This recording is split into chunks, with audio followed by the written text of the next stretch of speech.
சிம்மா, என்னை விட்டு போயிடாத சிம்மா. தயவு செஞ்சு என்னை ஏமாத்திடாத சிம்மா. கண்ணை திறந்து பாரு ப்ளீஸ். நீ இல்லாம என்னால வாழ முடியாது. கண்ணை திறந்து பாரு சிம்மா என்று மேக்னா சிம்மனின் உடலை உலுக்கியபடி கதறி அழுதாள். சிம்மனுக்கு பேச்சு மூச்சு எதுவும் இருக்கவில்லை. அவனை இந்த நிலையில் பார்த்த மேக்னாவுக்கு என்ன செய்வதென்றே புரியவில்லை. கண்களில் வழிந்து கொண்டிருந்த கண்ணீரோடு அவள் சுற்றும் முற்றும் பார்த்தாள். ஆனால் கண்ணு கெட்டிய தூரம் வரை அங்கே யாருமே இருக்கவில்லை. அந்த இடத்தில் சிம்மன், மேக்னா மற்றும் காயத்ரி மட்டுமே இருந்தார்கள். அந்த இடத்தில் சிக்னலும் இருக்கவில்லை. அவள் சிம்மனை எப்படி காப்பாற்றுவது என்று புரியாமல் கதறி அழுதாள். மேக்னா கதறி அழுவதை பார்த்த காயத்ரி சந்தேகத்தோடு, என்னாச்சு மேடம்? ஏன் அழுகிறீங்க? சிம்மனுக்கு என்னாச்சு? சொல்லுங்க மேடம். சிம்மன் ஏன் கண்ணை திறக்க மாட்டான்? வாங்க மேடம், அவனை உடனே ஹாஸ்பிட்டல் கூட்டு போலாம் என்று பதட்டத்துடன் கேட்டாள். காயத்ரியின் கேள்விக்கு மேக்னாவால் எந்த பதிலும் சொல்ல முடியவில்லை. அவளது தயக்கத்தை உணர்ந்த காயத்ரி அவளை மேலும் வலியுறுத்தி, ஏன் மேடம் எதுவுமே பேச மாட்டேங்கிறீங்க? நீங்க இப்படி அமைதியா இருக்கிறத பார்த்தா எனக்கு ரொம்ப பயமா இருக்கு. சிம்மனுக்கு ஒண்ணுனா என்னால அதை தாங்கிக்க முடியாது. தயவு செஞ்சு அவனுக்கு என்னாச்சுன்னு சொல்லுங்க மேடம் என்றாள். அப்போதும் மேக்னாவிடமிருந்து எந்த பதிலும் வரவில்லை. இதனால் குழப்பமடைந்த காயத்ரி சிம்மனை நெருங்கி வந்து அவன் இதயத்தில் காதை வைத்து பரிசோதித்து பார்த்தாள். ஆனால் அவனது இதயம் துடிக்கவில்லை. அவன் உடலுக்குள் எந்தவித உணர்வும் இருக்கவில்லை. இதை உணர்ந்த காயத்ரி வானமே அதிரும் அளவுக்கு கதறி அழுதாள். ஐயோ சிம்மா என்று வானை பார்த்தபடி அலறினாள். அவளுடைய குரல் வானெங்கும் எதிரொலித்தது. சிம்மனின் நிலையை உணர்ந்த காயத்ரிக்கு மூச்சு திணற ஆரம்பித்தது.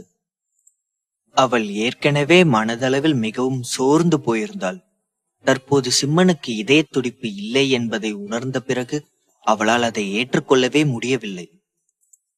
காயத்ரி மூச்சு விட சிரமப்படுவதை உணர்ந்த மேக்னா என்ன செய்வதென்று புரியாமல் தவித்தாள். காயத்ரி, காயத்ரி, என்னாச்சு காயத்ரி? என்னாச்சு உனக்கு? நான் ஏற்கனவே சிம்மனை பறி கொடுத்துட்டேன். நீயே என்னை விட்டு போயிடாத காயத்ரி என்று அழுதாள். ஆனால் நேரம் செல்ல செல்ல காயத்ரியின் நிலை மோசமாகிக் கொண்டே இருந்தது. நீ இங்கே இரு, பத்திரமா இரு. நான் போய் பக்கத்துல எங்கேயாவது தண்ணி கிடைக்குதான்னு பாத்துட்டு வரேன் என்று சொல்லிவிட்டு ஒரு காலி பாட்டிலை எடுத்துக்கொண்டு அருகில் இருந்த காட்டுக்குள் நுழைந்து தண்ணீரை தேடி அலைந்தாள். அடர்ந்த மரங்களுக்கு நடுவே சருகுகளின் மீது நடந்து சென்று கொண்டிருந்த மேக்னாவை ஒரு ஜோடி கண்கள் ரகசியமாக பார்த்து கொண்டே இருந்தது. மறுபக்கம் காயத்ரி சிம்மனின் மீது தலையை சாய்ந்து கொண்டு மூச்சு வாங்கியபடி சோர்வாக படுத்திருந்தாள். சிறிது நேரம் நடந்து கொண்டிருந்த மேக்னாவை யாரோ பின்தொடர்வது போன்ற ஓசை கேட்க அவள் சட்டென நடப்பதை நிறுத்தி கொண்டு திரும்பி பார்த்தாள். ஆனால் அங்கே யாருமே இருக்கவில்லை. அவள் நின்றவுடன் அந்த சத்தமும் நின்று விட்டது. இதெல்லாம் தன்னுடைய பிரம்மைதான் என்று தனக்குத்தானே சொல்லிக்கொண்டு அவள் மீண்டும் நடக்க ஆரம்பித்தாள். அந்த மரங்களை கடந்து சிறிது தூரம் நடந்த பிறகு அங்கே ஒரு ஆறு ஓடிக்கொண்டிருப்பதை பார்த்தாள். காட்டுக்கு நடுவே அந்த இடம் மிகவும் அமைதியாக இருந்தது. சலனமே இல்லாமல் அமைதியாக ஓடிக்கொண்டிருந்த அந்த ஆறு பார்ப்பதற்கு மிகவும் அழகாக இருந்தது. ஆனால் மேக்னா தான் அதை ரசிக்கும் மனநிலையில் இல்லை. அவள் அந்த ஆற்றுக்கு அருகில் சென்று ஓடும் நீரை சில கணங்கள் உற்று பார்த்தாள். அவள் உள்மனது ஏனோ அந்த ஆற்றை நெருங்க வேண்டாம் என்று சொல்லிக்கொண்டே இருந்தது. ஆனால் அவள் தன் மனதின் குரலை பொருட்படுத்தாமல் காயத்ரியை எப்படியாவது காப்பாற்ற வேண்டும் என்பதற்காக ஆற்றிலிருந்து தண்ணீரை பிடித்தாள். அடுத்த கணமே வானம் மெல்ல மெல்ல இருட்ட ஆரம்பித்தது. கருமேகங்கள் அனைத்தும் வானில் ஒன்றாக சூழ்ந்து கொள்ள அந்த இடமே இரவை போல இருட்ட ஆரம்பித்தது. அதை உணர்ந்தவுடன் அவள் இதயம் பதறியது. அதற்கு மேல் அவளால் ஒரு கணம் கூட அந்த இடத்தில் நிற்க முடியவில்லை. அவள் தண்ணீரை எடுத்துக்கொண்டு விறுவிறுவென நடக்க ஆரம்பித்தாள். மீண்டும் அடர்ந்த மரங்களுக்கிடையே வேக வேகமாக நடந்து கொண்டிருக்க மூச்சிறைக்கும் சத்தத்தோடு ஏதோ ஒன்று அவளை பின்தொடர்ந்து வருவது போல உணர்ந்தாள். சட்டென்று நடப்பதை நிறுத்தி கொண்டு திரும்பி பார்த்தாள். ஆனால் அங்கே யாருமே இருக்கவில்லை. மீண்டும் தனது வேகத்தை அதிகப்படுத்திக் கொண்டு சாலையை நோக்கி வேகமாக நடக்க அந்த சத்தமும் வேகமாக அவளை நெருங்கி வந்துவிட்டது.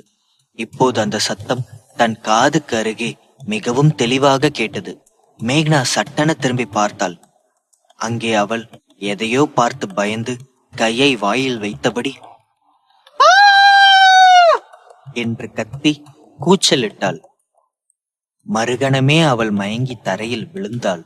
மறுபக்கம் மேக்னாவின் அலறல் சத்தத்தை கேட்ட காயத்ரி திடுக்கிட்டாள். இது இது மேடம் குரலாச்சு. என்னாச்சு அவங்களுக்கு? தண்ணியை எடுத்துட்டு வரேன்னு சொல்லிட்டு தானே போனாங்க. ஒருவேளை ஐயோ எனக்கு உதவ போய் அவங்க சிக்கல்ல மாட்டிக்கிட்டாங்களோ என்று நினைத்து கொண்டு அவள் தட்டு தடுமாறி எழுந்து நின்றாள். அப்போதுதான் அந்த இடத்தில் இருள் சூழ்ந்திருப்பதை அவள் உணர்ந்தாள். ஏன் இந்த இடம் இப்படி இருக்கு? திடீர்னு ஏன் வானம் இவ்வளவு இருட்டா இருக்கு என்று சொல்லிக்கொண்டே மேக்னா சென்ற திசையில் நடக்க ஆரம்பித்தாள். அவள் சிறிது தூரம் காட்டுக்குள் நடந்து சென்ற பிறகு பலமான சத்தத்தோடு வானில் இடி இடித்தது. அதைத் தொடர்ந்து வானிலிருந்து நீல நிற ஒளி தரையை நோக்கி இறங்கியது. அந்த ஒளி நேரடியாக சிம்மன் மீது வந்து இறங்கியது. அது மிகவும் பிரகாசமாக இருந்தது.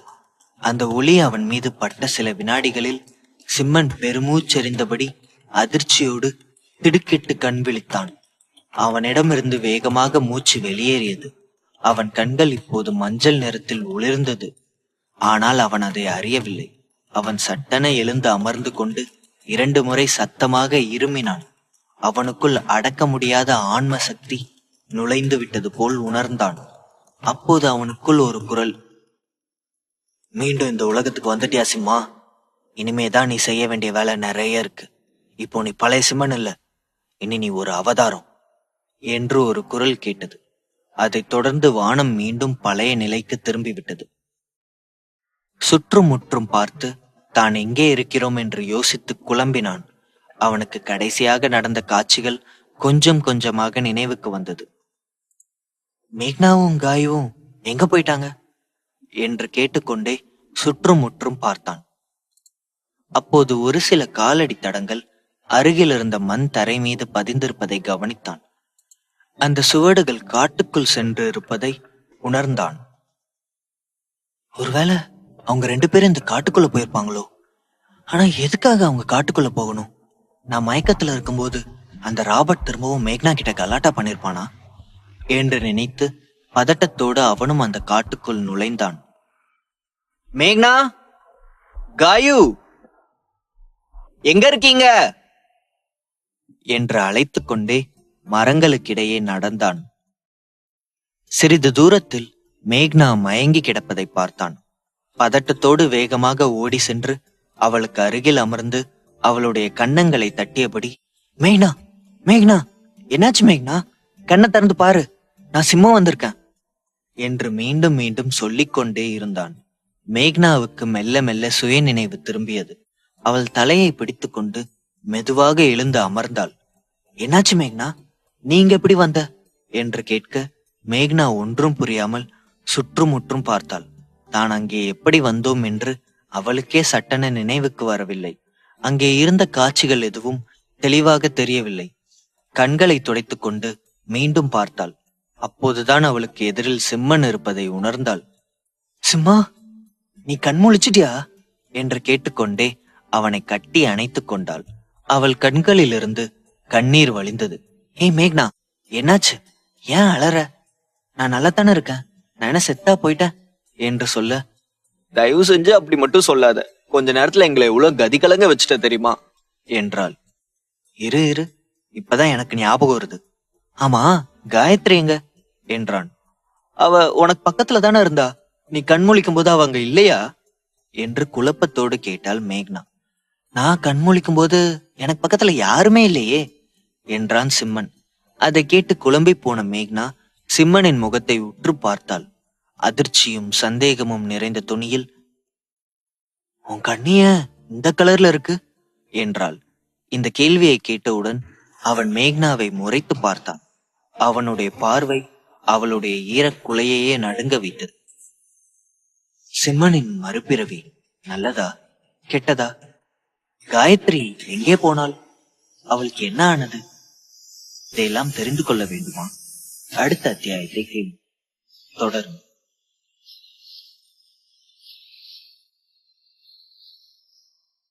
அதிர்ச்சியும் சந்தேகமும் நிறைந்த தொனியில், உன் கண்ணிய இந்த கலர்ல இருக்கு என்றாள் மேக்னா. இந்த கேள்வியை கேட்டவுடன் அவன் மேக்னாவை முறைத்து பார்த்தான். அவனுடைய பார்வை அவளுடைய ஈரக்குலையையே நடுங்க வைத்தது. அவளை முறைத்துக் கொண்டே ஓங்கி ஒரு குத்து விடுவதற்காக அவன் தன் கைகளை காற்றில் உயர்த்த மேக்னா பயந்து கண்களை மூடிக்கொண்டாள். அவளுக்கு பின்னாலிருந்து ஒரு மிருகத்தின் அலறல் சத்தம் கேட்டு திரும்பி பார்க்க அங்கே ஒரு பயங்கரமான காட்டு விலங்கு கீழே விழுந்து பிறகு எழுந்து ஓடியது. சிம்மன் அந்த மிருகத்திடமிருந்து தன்னை காப்பாற்றுவதற்காகத்தான் கைகளை உயர்த்தினான் என்பதை புரிந்து கொண்டாள். நாம ரொம்ப நேரம் இங்க இருக்கிறது நல்லதில்ல. இந்த இடத்துல ஏதோ பிரச்சனை இருக்கிற மாதிரி தோணுது. வா, உடனே இங்கிருந்து போயிடலாம் என்றான் சிம்மன். இருவரும் கைகளை பிடித்துக்கொண்டு எழுந்து ரோட்டை நோக்கி வேகமாக நடந்தார்கள். காரை நெருங்கும் நேரத்தில் சிம்மன் திடீரென மயங்கி விழுந்து விட்டான். மேக்னா அவனை எழுப்பி பார்த்தாள். ஆனால் அவனிடம் எந்த ரியாக்ஷனும் இல்லை. வேறு வழியின்றி மிகவும் சிரமப்பட்டு அவள் அவனை இழுத்து சென்று காரில் உட்கார வைத்தாள். அவள் டிரைவர் சீட்டில் உட்கார போகும் நேரத்தில் அவளுக்கு காயத்ரியின் ஞாபகம் வந்தது. ஐயோ, காயத்ரிக்கு என்னாச்சோ தெரியலையே என்று யோசித்துக் கொண்டே அவளை தேடுவதற்காக திரும்பினாள். அப்போது காட்டிலிருந்து விலங்குகளின் உருமல் சத்தம் கேட்க பயந்து காரில் ஏறிக்கொண்டாள். அரை மனதோடு காரை எடுத்துக்கொண்டு புறப்பட்டாள். சிம்மனை ஹாஸ்பிட்டலில் அட்மிட் பண்ணினாள். 2-3 நாட்கள் சிம்மன் கண்களை திறக்கவே இல்லை. அதன் பிறகு மெல்ல மெல்ல சுய நினைவுக்கு வந்தான். அவனுக்கு கடந்த காலத்தில் நடந்த பல விஷயங்கள் மறந்து விட்டது. மேக்னா அவனுக்கு அருகில் அமர்ந்திருந்தாள். காயத்ரி பத்தி ஏதாவது தகவல் தெரிஞ்சதா? தெரியல சிம்மா. உன்னை ஹாஸ்பிட்டல்ல சேர்த்ததுக்கு அப்புறம் நான் போலீஸ் எல்லாம் கூட்டிட்டு போய் தேடி பார்த்தேன். பட் காயத்ரி பத்தின எந்த துப்புமே கிடைக்கல என்றாள். அதை கேட்ட சிம்மன் மிகவும் அப்செட் ஆகிவிட்டான். அதன் பிறகு மேக்னா இல்லாத நேரத்தில் சிம்மனுக்கு ஒரு போன் கால் வந்தது. இதை பார்த்த சிம்மனின் இதயம் வேகமாக துடித்தது. அவளுக்கு ஏதோ கெட்டது நடந்திருக்கலாம் என்று நினைத்து பயந்து கொண்டே போனை அட்டன் பண்ணி காதில் வைத்தான். மறுமுனையில் காயத்ரி மூச்சரித்தபடி சிம்மா சிம்மா என்று முனகினாள். காயத்ரி, என்னாச்சு உனக்கு? ஏன் இப்படி பேசுற? நீ இப்ப எங்க இருக்க என்று கேட்க, நான் மீனாட்சி நகர்ல இருக்கிற கிரவுண்ட் என்று சொல்லிக் கொண்டிருக்கும் போது யாரோ கதவை தட்டும் சத்தமும் அவனுக்கு தெளிவாக கேட்டது. அதைத் தொடர்ந்து திடீரென காயத்ரி அலறினாள். இணைப்பு உடனடியாக துண்டிக்கப்பட்டது. காயத்ரி, காயத்ரி என்று கத்தினான். ஆனால் எந்த பிரயோஜனமும் இல்லை. மீண்டும் அந்த நம்பருக்கு டயல் செய்தான். ஆனால் லைன் கிடைக்கவில்லை. பதட்டத்தோடு சிம்மன் பார்க்கிங் ஏரியாவை நோக்கி ஓடி வந்தான். வண்டியை எடுத்துக்கொண்டு அவள் சொன்ன இடத்தை நோக்கி வேகமாக ஓட்டினான். காயத்ரிக்கு ஒன்றும் ஆகிவிடக்கூடாது என்று வேண்டிக் கொண்டே வேகமாக சென்றான். அங்கே சென்ற பிறகு சிம்மன் வண்டியை நிறுத்திவிட்டு கீழே இறங்கினான். வானம் மெல்ல மெல்ல இருட்ட ஆரம்பித்திருந்தது. கிரவுண்டுக்கு அருகில் நின்று கொண்டு சுற்றுமுற்றும் பார்த்தான். அங்கே யாருமே இருக்கவில்லை. அருகில் இருந்த மிக உயர்ந்த அடுக்குமாடி குடியிருப்புக்குள் நுழைந்தான். நேரடியாக 2வது மாடியில் இருக்கும் விஐபி அறைக்கு ஓடினான். அங்கிருந்த அனைத்து அறைகளும் மூடப்பட்டிருந்தது. அதில் காயத்ரி எந்த அறையில் இருப்பாள் என்பதை அவனால் யூகிக்க முடியவில்லை. வேறு வழியின்றி ஒவ்வொரு அறையையும் உதைத்து திறந்தான். அப்போது ஒரு அறையை உதைத்த போது உள்ளே இருந்த அலறல் சத்தம் கேட்டது. அந்த அறைக்குள் யாரோ ஒருவன் 2 பெண்களுடன் அநாகரிகமான செயலில் ஈடுபட்டிருப்பதை பார்த்தான். ஆனால் காயத்ரி அங்கே இருக்கவில்லை. சிம்மன் எதுவும் பேசாமல் அங்கிருந்து வெளியேறி அடுத்த அறையை உதைத்து திறந்தான். அங்கே சில வாலிபர்கள் மது அருந்து விட்டு நடனம் ஆடிக்கொண்டிருந்தார்கள். அங்கேயும் காயத்ரி இருக்கவில்லை. வெளியில் வந்து கதவை சாத்திவிட்டு அடுத்த கதவை திறக்கப் போகும்போது அந்த அறையிலிருந்து முணுமுணுப்பு சத்தம் கேட்டது. சிம்மன் அவர்களுடைய பேச்சை கூர்ந்து கவனித்தான். டேய், இந்த மருந்த பத்தி உனக்கு தெரியாது. இது நிஜமாவே வலிமையானதுதான். இவளால அவ்வளவு சீக்கிரம் போதையிலிருந்து வெளியே வரவே முடியாது. எங்க அப்பா ஒரு டாக்டர். அவருக்கு சொந்தமா ஒரு ஹாஸ்பிட்டல் இருக்குன்னு உனக்கு தெரியும்ல. அங்க இருந்துதான் இதை நான் சுட்டேன் என்று பெருமையோடு ஒருவன் சொல்லிக் கொண்டிருந்தான். அதை கேட்டு மற்றொருவன் கேலியாக சிரித்தான். பொறுமையை இழந்த சிம்மன் கதவை உடைத்து திறந்தபோது சோஃபாவில் ஒரு பெண் மயங்கி கிடப்பதை பார்த்தான். அந்த பெண் வேறு யாரும் அல்ல, காயத்ரி தான். இருவரும் காயத்ரிக்கு மயக்க மருந்து கொடுத்திருந்தார்கள். சிம்மனை பார்த்தவுடன் இருவரும் அதிர்ச்சி அடைந்து எழுந்து நின்றார்கள். கண்ணிமைக்கும் நேரத்திற்குள் சிம்மன் இருவரின் கன்னங்களையும் அடித்து நொறுக்கினான். இருவரும் அலறிக்கொண்டே தரையில் விழுந்தார்கள். அவர்களும் போதையில் இருந்ததால் அவர்களால் எழுந்து நிற்க முடியவில்லை. டேய், யாரா நீ? எங்க இடத்துக்கு வந்து எங்களே அடிக்கிறியா? உனக்கு எவ்வளவு தைரியம்? நான் யாருன்னு உனக்கு தெரியுமா? என்று கோபத்தில் கர்ஜித்தான். காயத்ரியின் உடைகள் இன்னும் முழுவதுமாக கலட்டப்படாமல் இருப்பதை கவனித்து சிம்மன் நிம்மதி பெருமூச்சு விட்டான். சரியான நேரத்திற்கு அவன் அங்கு வந்திருந்தான். கோவத்தோடு அவர்கள் இருவரையும் நோக்கி முன்னேற இருவரும் பயந்து நடுங்கினார்கள். சரிடா, நாங்க ஏதோ தெரியாம தப்பு பண்ணிட்டோம். இப்ப அதுக்கு என்னங்கிற? எங்களை மன்னிச்சிடு, தயவு செஞ்சு எங்களுக்கு கருணை காட்டு என்று இருவரும் சிம்மனிடம் கெஞ்சினார்கள். அந்த நேரத்தில் காயத்ரி அரை மயக்கத்தில் முனக ஆரம்பித்தாள். இவங்க 2 பேரையும் கவனிக்கிறது சரியான நேரம் இல்ல, இவனுங்களை அப்புறம் பாத்துக்கலாம், முதல்ல காயத்ரிக்கு என்னாச்சுன்னு பார்க்கலாம் என்று நினைத்து கொண்டு காயத்ரியை தூக்கி கொண்டு அங்கிருந்து கிளம்பினான். அவன் காயத்ரியை தூக்கி செல்வதைக் கண்டு இருவரும் எழுந்து நின்று தங்களது தற்காப்பு கலையை அவனுக்கு பயன்படுத்த ஆரம்பித்தார்கள். அங்கே நில்லு, நாங்க தான் மன்னிப்பு கேட்டோம்ல, அப்புறம் அவளை எதுக்குடா தூக்கிட்டு போற? இன்னும் ஒரு அடி எடுத்து வச்ச நடக்கிறதே வேற என்றான். சிம்மன் கோபமாக திரும்பி பார்த்தான். இருவரும் தயார் நிலையில் நின்று கொண்டிருக்க அவன் காயத்ரியை வைத்துக் கொண்டே தனது காலால் ஒருவனை ஓங்கி உதைக்க அவன் பறந்து சென்ற டேபிள் மீது விழுந்ததில் டேபிள் சுக்குநூறாக நொறுங்கியது. அதை கண்ட மற்றொருவன் பயந்து பின்வாங்க ஆரம்பித்தான். அதன் பிறகு அவன் காயத்ரியை ஒரு ஓட்டலுக்கு அழைத்து சென்றான். அவளை தன் தோளில் சாய்த்து கொண்ட நிலையில் ஒரு ரூம் கேட்டான். ரிசப்ஷனில் இருந்தவள் அவர்கள் இருவரையும் தவறாக புரிந்து கொண்டு வேறு விதமாக பார்த்தாள். சிம்மன் தனது ஐடென்டி கார்டை காண்பிக்க அவன் ஒரு டாக்டர் என்பதை புரிந்து கொண்டு மறுக்காமல் அவனுக்கு ரூம் கொடுத்தாள். அதன் பிறகு சாவியை அவனிடம் கொடுக்க அவன் காயத்ரியை ஒரு ரூமுக்கு அழைத்து சென்று கட்டிலில் படுக்க வைத்தான். அவள் முகம் சிவந்து கண்கள் மங்கலாகி இருந்தது. காயத்ரியை இப்படிப்பட்ட நிலையில் பார்த்த சிம்மனுக்கு குற்ற உணர்வு ஏற்பட்டது. என்னை மன்னிச்சிடு காயத்ரி, இதெல்லாம் என்னோட தப்பு தான். உன்னை அன்னைக்கு விட்டுட்டு வந்திருக்கவே கூடாது. இந்த 2 நாள்ல நீ எங்க போன, என்ன ஆனன்னு எனக்கு தெரியல, என்னை மன்னிச்சிடு என்று சொல்லிக்கொண்டே அவளுக்கு வைத்தியம் பார்க்க ஆரம்பித்தான். பயப்படாத காயத்ரி, உன் உடம்புல செலுத்திருக்க மருந்த நான் இப்பவே ரிமூவ் பண்ணிடுறேன் என்றான். அவன் சொன்னது போலவே அந்த போதை மருந்துக்கு வைத்தியம் செய்து அதை அவள் உடலிலிருந்து நீக்கினான். சிறிது நேரத்தில் அவள் கண் விழித்து எழுந்தாள். தலையை பிடித்துக்கொண்டு நான் இப்ப எங்க இருக்கேன் என்றாள். அப்போது சிம்மன் அவளுக்கு குடிக்க தண்ணீர் கொண்டு வந்து கொடுத்தான். புன்னகையுடன் அவளை பார்த்தான். அவனை பார்த்த காயத்ரி குழப்பத்தோடு, நீயா, நீங்க என்ன பண்ற என்று கேட்க, நான் இங்க இல்லாம வேற எங்க இருப்பேன் என்றான் சிம்மன். நீ எப்படியும் அந்த மேக்னா கூட தானே எந்நேரமும் இருப்ப, அதனால இங்க என்ன பண்றன்னு கேட்டேன் என்று சொல்ல சிம்மன் பதில் எதுவும் சொல்லாமல் அன்போடு அவளை அணைத்து கொண்டான். அவன் அவளை தள்ளிவிட விரும்பினாள். ஆனால் அவளால் முடியவில்லை. சிம்மனின் அன்பான அரவணைப்பில் அவள் சரணடைந்தாள். பிறகு அவளை தன்னிடமிருந்து விலக்கிவிட்டு, சரி, நீ எப்படி இங்க வந்த? 2 நாளா நீ எங்க இருந்த என்றான். காயத்ரியை கடத்தியது யார்? அவள் எப்படி அந்த காட்டிலிருந்து தப்பித்தாள்? தொடரும்.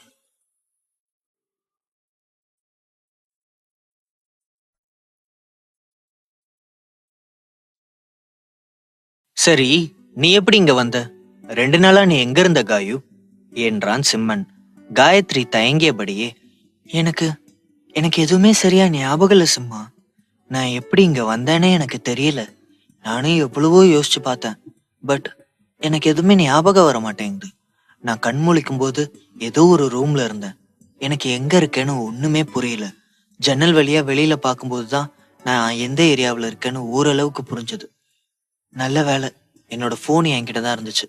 அதான் உடனே உனக்கு கால் பண்ணேன். அதுக்குள்ள அந்த தடியனுங்க உள்ள வந்துட்டானுங்க. வந்த உடனே என் மூக்குல ஒரு கர்ச்சீஃப் வச்சு அழுத்துனாங்க. அதுக்கப்புறம் என்னால ரியாக்ட் பண்ணவே முடியல. நான் சுயநினைவை இழக்க ஆரம்பிச்சிட்டேன். என்னை சுத்தி என்ன நடக்குதுன்னு தெரிஞ்சாலும் என்னால எதுவும் பண்ண முடியல. சரியான நேரத்துக்கு நீ மட்டும் வரலனா இந்நேரம் நான் என்ன ஆகியிருப்பேனே எனக்கு தெரியல என்று அழ ஆரம்பித்து விட்டாள். அழாத காயு, அதான் நான் வந்துட்டேன்ல, அதெல்லாம் கெட்ட கனவா நினைச்சு மறந்துடு என்றான் சிம்மன். எப்படி மறக்க முடியும் சிம்மா? அவனுங்க என்ன ஏதாவது பண்ணியிருந்தா? அதான் ஒன்னும் பண்ணல, அப்புறம் ஏன் அதையே நினைச்சு ஃபீல் பண்ணிருக்க?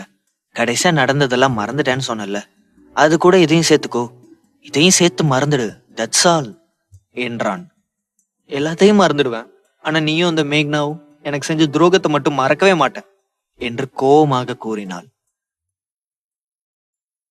இதென்ன பொங்கட்டமா இருக்கு, உனக்கு ஏன் இதெல்லாம் மட்டும் மறக்க மாட்டேங்குது என்றான்.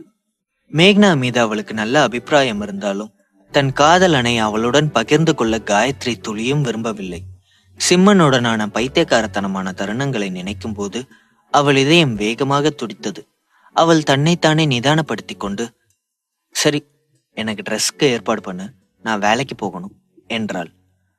வேலைக்கா என்று சந்தேகத்துடன் அவளை பார்க்க, என்ன அப்படி பாக்குற சிம்மா? உன் காதலி அந்த மேக்னா கூட தான் வேலை செய்ய போறேன், போய் ஏற்பாடு பண்ணு, இதே ட்ரெஸ்ஸோட எப்படி போக முடியும் என்றாள். அதை கேட்ட சிம்மன் சற்று நிம்மதி அடைந்தான். காயுவுக்கு மேக்னா மீது இருந்த கோபம் விலகி விட்டதாக நினைத்தான். காயுவின் ஆடைகள் அந்த அயோக்கியர்களால் கிழிக்கப்பட்டதால் அவளுக்கு வேறு ஆடை தேவைப்பட்டது. சிம்மன் அருகில் இருந்த ஷாப்பிங் மாலுக்கு சென்று அவளுக்காக சில ஆடைகளை வாங்கி வந்தான். அதற்கு பிறகு அவன் தூங்கிக் கொண்டிருந்த நேரத்தில் அவள் அந்த புதிய ட்ரெஸ்ஸை போட்டு பார்த்தாள். அவள் ட்ரெஸ்ஸை போட்டுக்கொண்டு ஆச்சரியத்துடன் கூச்சலிட்டாள். வாவ், இது எனக்கு செம்மையா ஷூட் ஆகுது, உனக்கு இவ்வளவு டேஸ்ட் இருக்கும்னு நான் எதிர்பார்க்கவே இல்லை, எனக்கு இது ரொம்ப பிடிச்சிருக்கு என்று சத்தமாக சொல்ல அவளுடைய சத்தத்தை கேட்டு சிம்மன் விழித்து கொண்டான். அவன் காயத்ரியை புதிய ட்ரெஸ்ஸில் பார்த்து ரசித்தான். அவன் தன்னை ரசிப்பதை பார்த்து காயத்ரி முகம் சிவந்தாள். அதன் பிறகு இருவரும் தயாராகி அந்த ஓட்டலை விட்டு வெளியே வந்தார்கள். சிறிது நேரத்தில் காயத்ரி ஒரு டாக்ஸியை பிடித்தாள். அவள் டாக்ஸியில் ஏறிக்கொண்டாள். ஆனால் சிம்மன் ஏறவில்லை. நீ வரலையா என்று கேட்க, அதற்கு சிம்மன், இல்ல காயு, எனக்கு வேற சில முக்கியமான வேலை இருக்கு, நீ போ, நான் அப்புறமா வரேன் என்று சொல்ல காயத்ரி மட்டும் அங்கிருந்து புறப்பட்டு சென்றாள். அதன் பிறகு சிம்மன் அந்த அடுக்குமாடி குடியிருப்புக்கு சென்று காயத்ரிக்கு மயக்க மருந்து கொடுத்த இருவரையும் சராமாரியாக தாக்கினான். சொல்லுங்கடா, சொல்லுங்க, காயத்ரி எங்க இருந்து கூட்டு வந்தீங்க? எதுக்காக அவளுக்கு மயக்க மருந்து கொடுத்தீங்க? சொல்லுங்க என்று மீண்டும் மீண்டும் கேட்டுக்கொண்டே அடித்தான். ஆனால் இருவரும் சுயநினைவில் இல்லாததால் அவர்களால் சரியான பதிலை சொல்ல முடியவில்லை. பிறகு இருவரையும் போலீசில் ஒப்படைத்தான். அவர்கள் இருவரும் சில ஆண்டுகள் மட்டுமே சிறைக்கு அனுப்பப்படுவார்கள். ஆனால் அது அவர்களுக்கு பத்தாது. இதைவிட அதிகமாக கஷ்டப்பட வேண்டும் என்று சிம்மன் விரும்பினான். சிம்மனின் கிளினிக்கில் என்று ஏராளமான நோயாளிகள் இருந்தனர். கிளினிக் மிக பெரியதாக இருந்தாலும் அவனது கிளினிக்கில் அதிக நோயாளிகள் காத்திருந்தனர். அவனால் நோயாளிகளுக்கு மிக விரைவாக சிகிச்சை அளிக்க முடிந்தது. அப்படி மட்டும் இல்லை என்றால் இரவு வெகு நேரம் வரை அவன் கிளினிக்கில் இருக்க வேண்டியதாய் இருக்கும். மற்ற மருத்துவர்கள் இத்தகைய சூழ்நிலைகளால் சோர்வடைந்து விடுவார்கள். ஆனால் அவனுக்கு கிடைத்த சிறப்பு சக்தியால் அவன் சோர்வின்றி வேலையை செய்து கொண்டிருந்தான். அப்போது ஒரு இளம்பெண் அவனது அறைக்குள் வந்தாள். அவள் உள்ளே வரும்போது வானிலை குளிர்ச்சியாக இருந்தது. வெளியே லேசாக தூறல் விழுந்து கொண்டிருந்தது.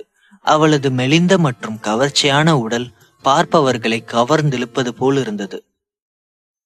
டாக்டர், நான் ரேஷ்மா என்று தன்னை அறிமுகப்படுத்தி கொண்டாள்.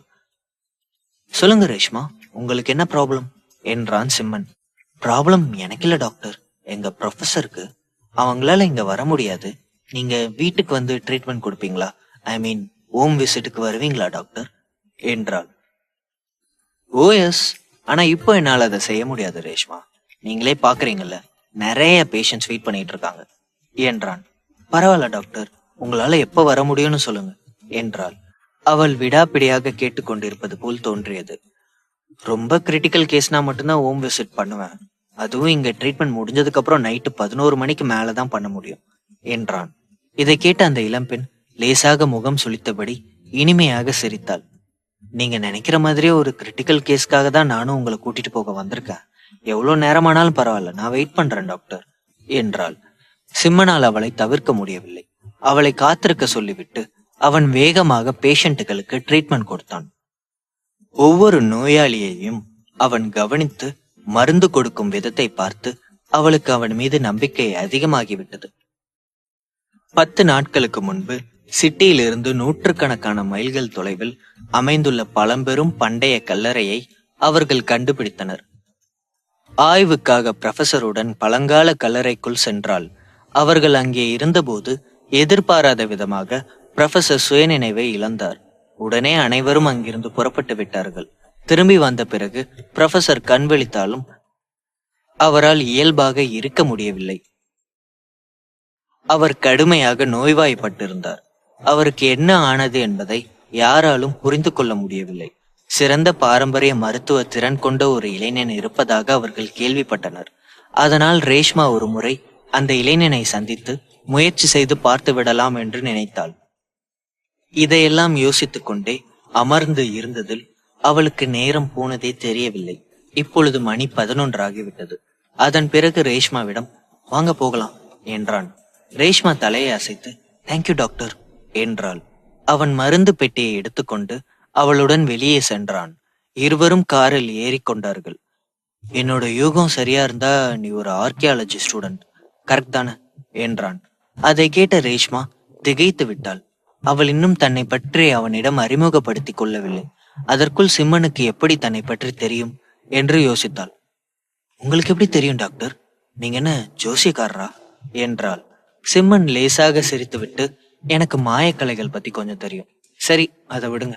உங்க ப்ரொஃபஸரை பத்தி சொல்றதுக்கு முன்னாடி உங்க கண்டிஷனை பத்தி கொஞ்சம் சொல்லுங்களேன். நீங்க நல்லா தானே இருக்கீங்க என்றான். எனக்கு என்ன ப்ராப்ளம்? நான் நல்லா தான் இருக்கேன் டாக்டர். ப்ராப்ளம் எங்க ப்ரொஃபஸருக்கு தான்.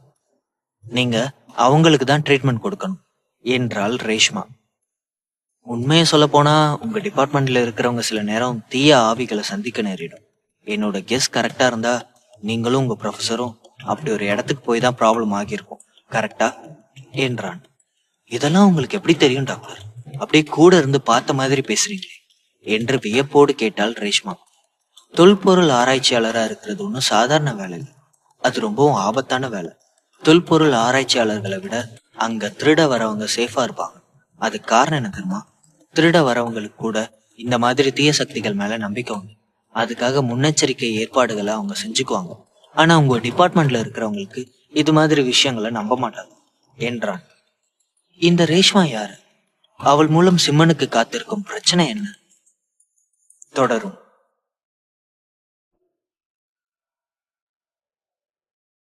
சிம்மனும் ரேஷ்மாவும் காரில் போய்க் கொண்டிருந்தார்கள். சிம்மன் தன்னை பற்றிய சரியான விஷயங்களை கணித்து சொல்வதை கேட்டு ரேஷ்மா அதிர்ச்சியில் உறைந்திருந்தாள். தொல்பொருள் ஆராய்ச்சியாளர்கள் பொதுவா ஆராய்ச்சி பண்ணும்போது அவங்களுக்கே தெரியாம கல்லறைகள்ல அமைதியா இருக்கிற தீய ஆவிகளை தொந்தரவு பண்ணிடுவாங்க. அவங்க கல்லறைக்குள்ள நுழையிறதுக்கு முன்னாடி அது சம்பந்தப்பட்ட எந்த ஏற்பாடுகளையும் செஞ்சுக்கவும் மாட்டாங்க. ஏன்னா அவங்களுக்கு இந்த பேய் பிசாசு மேல எல்லாம் நம்பிக்கையே கிடையாது. அதனால அந்த ஆவிகள் சுலபமா அவங்கள அட்டாக் பண்ணிடும். ஆராய்ச்சியாளர்களுடைய நட்சத்திரம் எந்த அளவுக்கு பலவீனமா இருக்கோ அந்த அளவுக்கு அந்த ஆவிகள் அவங்களுக்கு கெட்டது பண்ணிடும். உங்களுக்கும் உங்க ப்ரொஃபஸருக்கும் கூட அதுதான் நடந்திருக்கு. உங்க ப்ரொஃபஸரோட நட்சத்திர பலம் ரொம்ப பலவீனமா இருந்திருக்கு என்றான் சிம்மன். இதை கேட்டுக்கொண்டிருந்த ரேஷ்மா ஆச்சரியத்தோடு அப்படியா? அப்படின்னா நாங்க நிஜமாவே பேய்களை சந்திச்சோன்னு சொல்றீங்களா என்று ரேஷ்மா பயந்தபடி கேட்டாள். எஸ், உங்க 2 பேரையும் பேய் பிசாசு தான் அட்டாக் பண்ணிருக்கு என்றான். இதை கேட்டவுடன் கார் அவளுடைய கட்டுப்பாட்டை மீறி திடீரென்று வலது பக்கம் திரும்பியது. ரேஷ்மா சுதாரித்து கொண்டு பிரேக்கை அழுத்தி காரை நிறுத்தினாள். நீங்க சும்மா விளையாட்டுக்கு தானே டாக்டர் சொல்றீங்க? இல்லைன்னா யாராவது இந்த 21st செஞ்சுரியில போய் பேய் பிசாச எல்லாம் நம்புவாங்களா? அதுலயும் நான் ஒரு ஆர்கியாலஜி ஸ்டூடெண்ட். எனக்கு சயின்ஸ் மேல நிறைய நம்பிக்கை இருக்கு. 10 நாளைக்கு முன்னாடி நாங்க ஒரு பழங்காலத்து கல்லறைக்குள்ள நுழைஞ்சது என்னவோ உண்மைதான். ஆனா எனக்கு ஒன்றும் ஆகலையே, நான் நல்லா தானே இருக்கேன். அப்படின்னா அந்த பேய் என்னை விட்டுட்டு எங்க ப்ரொஃபஸரை மட்டும் அட்டாக் பண்ணிடுச்சுன்னு சொல்றீங்களா என்றாள். அதான் சொன்னனே, நாம பிறக்கிற நேரத்துக்கும் பேய் பிசாசுகளுக்கும் சம்பந்தம் இருக்கு. நாம பிறந்த நட்சத்திரம், இன்னைக்கு நாள் எப்படி, எந்த நேரத்துல அந்த இடத்துக்குள்ள போறோம்னு பல காரணங்களை பொறுத்துதான் பேய் நம்மளை அட்டாக் பண்ணும் என்றான். இதையெல்லாம் கேட்டு ரேஷ்மா மிகவும் பயந்து நடுங்க ஆரம்பித்து விட்டாள். பொதுவாக வேறு யாராவது இதை சொல்லியிருந்தால் அவள் நம்பியிருக்க மாட்டாள். ஆனால் சிம்மன் விஷயத்தில் அவளால் அவன் சொல்வதை தவிர்க்கவும் முடியவில்லை. தன்னைத்தானே ஆசுவாசப்படுத்திக் கொண்டு அவள் மீண்டும் காரை ஓட்ட ஆரம்பித்தாள். என்ன டாக்டர், என்னென்னவோ சொல்றீங்க, சரி இப்ப நான் என்னதான் பண்றது என்றாள். அது ரொம்ப சிம்பிள். முதல்ல நீங்க செய்யற இந்த வேலைய இனிமே செய்யக்கூடாது. அடிக்கடி கோவிலுக்கு போகணும், அவ்வளவுதான் என்றான். கோவிலுக்கு போறதுல எனக்கு எந்த ப்ராப்ளமும் இல்லை டாக்டர். ஆனா என்னால் இந்த வேலையை விட முடியாது. எனக்கு இந்த வேலை ரொம்ப பிடிக்கும். இதை நான் விரும்பி தான் செய்யறேன் என்றாள். உங்க உயிருக்கே ஆபத்துன்னு தெரிஞ்சும் எதுக்காக இந்த வேலையை செய்யணும்? உங்க உயிரை விட இந்த வேலை அவ்வளவு முக்கியமா என்ற ஆச்சரியத்துடன் கேட்டான். சிம்மன் சொன்னதை கேட்டு ரேஷ்மா யோசிக்க ஆரம்பித்தாள். ஒவ்வொரு முறை பழங்கால கட்டிடங்களுக்குள் நுழையும் போதும் அவளுக்கு ஏதோ ஒரு சொல்ல முடியாத உணர்வு ஏற்படுவதை அவள் உணர்ந்திருக்கிறாள். அப்போதெல்லாம் அறிவியலால் விளக்க முடியாத சில விஷயங்கள் இந்த உலகில் இருப்பதாகத்தான் அவள் நினைத்தாள். அவன் ஒரு தாயத்தை வெளியில் எடுத்தான். அதை ரேஷ்மாவிடம் கொடுத்து, உங்களுக்கு இந்த வேலை ரொம்ப பிடிக்கும்னா இனிமே இதை உங்க கூட எடுத்துட்டு போங்க. இது தீய சக்திகளை உங்ககிட்ட இருந்து விலக்கி வைக்கும். உங்களுக்கு நம்பிக்கை இல்லைனாலும் பரவாயில்ல, இதை மட்டும் எப்பவும் உங்க கூடவே கொண்டு போங்க, போதும் என்றான். ரேஷ்மா மறுப்பு தெரிவிக்காமல் அமைதியாக அதை வாங்கி கொண்டாள். அப்புறம் இன்னொரு முக்கியமான விஷயம், ஒருவேளை தீய ஆன்மாக்களோட சக்தி ரொம்ப வலுவா இருந்துச்சுன்னா இந்த தாயத்து எரிஞ்சிடும். அது உங்களுக்கு கிடைக்கிற இண்டிகேஷன். அப்படி நடந்துருச்சுன்னா உடனடியா நீங்க அந்த இடத்த விட்டு வெளியேறிடணும். அதுக்கு மேல ஒரு நிமிஷம் கூட அங்க இருக்க கூடாது என்றான். பேசிக்கொண்டே இருவரும் காரில் சென்று கொண்டிருந்தார்கள். சிறிது நேரத்தில் அவர்கள் ஒரு குடியிருப்பு பகுதிக்கு வந்தனர். அந்த பகுதி மலைகளாலும் ஏரிகளாலும் சூழப்பட்டிருந்தது. அங்கே பணக்காரர்கள் மட்டுமே வசித்து வந்தார்கள். காரை நிறுத்திவிட்டு இருவரும் ஒரு கட்டிடத்தை நோக்கி நடந்தனர். அங்கே 6வது மாடிக்கு செல்வதற்காக லிப்டில் ஏறினர். புரொஃபசர் வீட்டை அடைந்த பிறகு ரேஷ்மா காலிங் பெல்லை அழுத்தினாள். ஒரு நடுத்தர வயது பெண் கதவை திறந்து அவர்களை உள்ளே வரவேற்றார். உள்ளே சென்ற பிறகு சக்கர நாற்காலியில் 70 வயது மதிக்கத்தக்க முதியவர் ஒருவர் அமர்ந்திருப்பதை பார்த்தார்கள். அவருடைய தலைமுடி முழுவதுமாக நரைத்திருந்தது.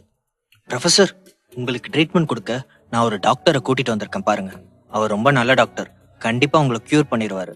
அவரை ஒரு தடவை ட்ரை பண்ணி பார்க்கலாம் என்றார்.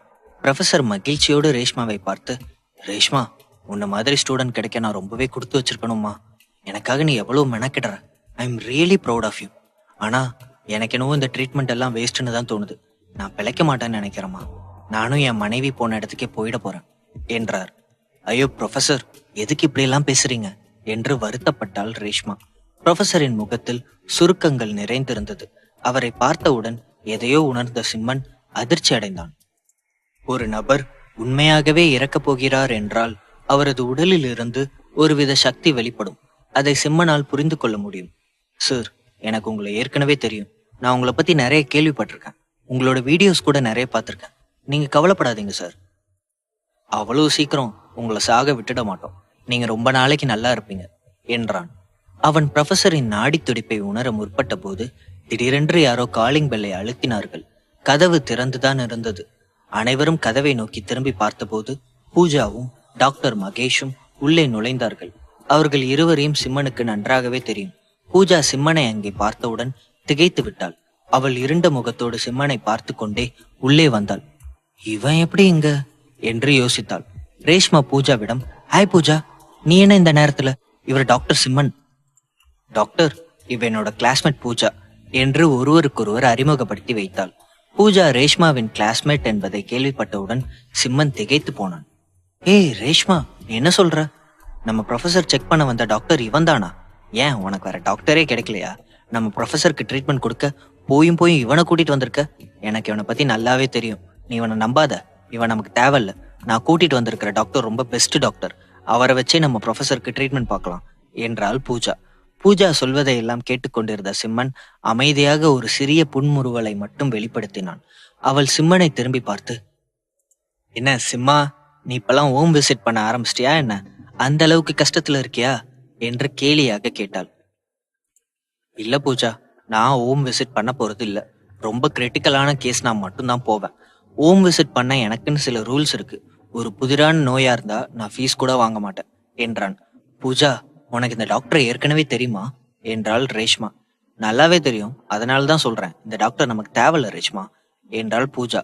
இதற்கு மேலும் பொறுமையாக இருக்க முடியாத சிம்மன், ஏய் பூஜா, இப்ப எதுக்காக என் மேல இவ்வளவு கோவப்படுற? நான் யாரை ஏமாத்தினேன்?